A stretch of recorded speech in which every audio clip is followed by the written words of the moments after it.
நம்ம first 2 cup பால் எடுத்துக்குவோம்.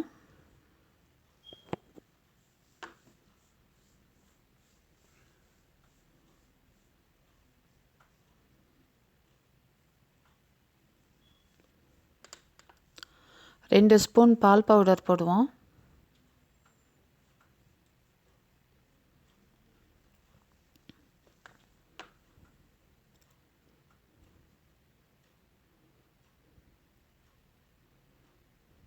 Coffee powder 1 spoon போட்டுக்குவோம்.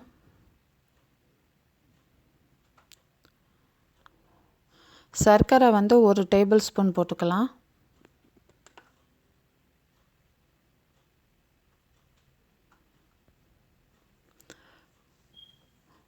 இதில் நம்ம சாக்லேட் அப்படியே போட்டோம்னா அது சரியாக கரையாது. அதனால் நான் சாக்லேட் ட்விஸ்டரில் எப்படி சாக்லேட்டு பேஸ்ட் பண்ணுறதுன்னு காமிச்சிருக்கேன். அந்த மாதிரி பண்ணி அது சாக்லேட்டு பேஸ்ட்டு கொஞ்சம் ஆட் பண்ணிக்கலாம்.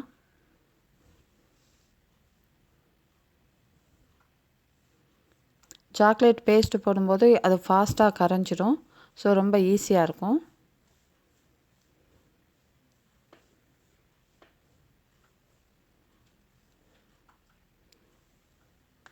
இப்போ சாக்லேட் பேஸ்ட்டோடு சேர்த்து நல்லா மிக்ஸ் பண்ணி கிண்டலாம்.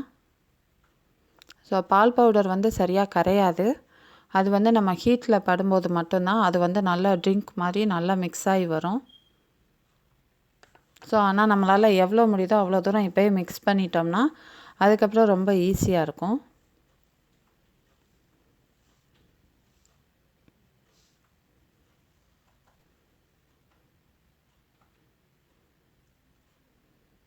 ஸோ சாக்லேட்லாம் கரைஞ்சி கலர்லாம் நல்லா மாறிடுச்சு. ஒரு பாத்திரத்தில் தண்ணி வச்சுக்கணும்.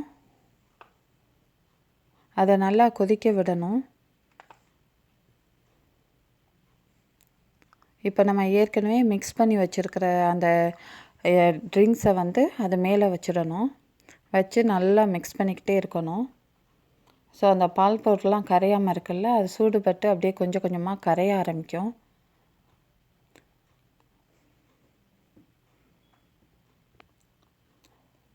இது ஃபுல்லாக கரைஞ்சி நல்ல கலரும் சரி டேஸ்ட்டும் சரி நல்ல ஒரு கம்ப்ளீட்டாக ஒரு டிஃப்ரெண்ட்டாக கிடைக்கும்.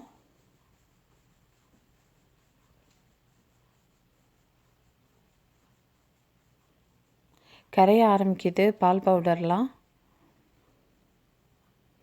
நீங்கள் சுகர் பத்துமா சர்க்கரை பத்துமா சொல்லி இப்போ டேஸ்ட் பார்த்து இப்போ நல்லா மிக்ஸ் ஆகி நல்ல ஸ்மெல் வருது. ஃப்ராப்பச்சினோ ஸ்மெல்லு ரொம்ப நல்லா இருக்குது. இப்போ இதை சூடு ஆற வச்சு நம்ம 1 மணி நேரம் ஃப்ரிட்ஜில் வச்சிடணும்.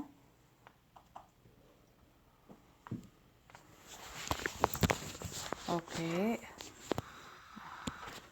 இப்போ நல்லா கோல்டாகிடுச்சு. இப்போ ஃப்ராப்பச்சினோ ரெடி ஆகிடுச்சு. இதை நம்ம கிளாஸில் ஊற்றிக்கலாம். இதில் நம்ம விப்டு க்ரீம் போட்டுக்கலாம். அவ்வளோதான், நம்ம ஃப்ராப்பச்சினோ ரெடி ஆகிடுச்சு.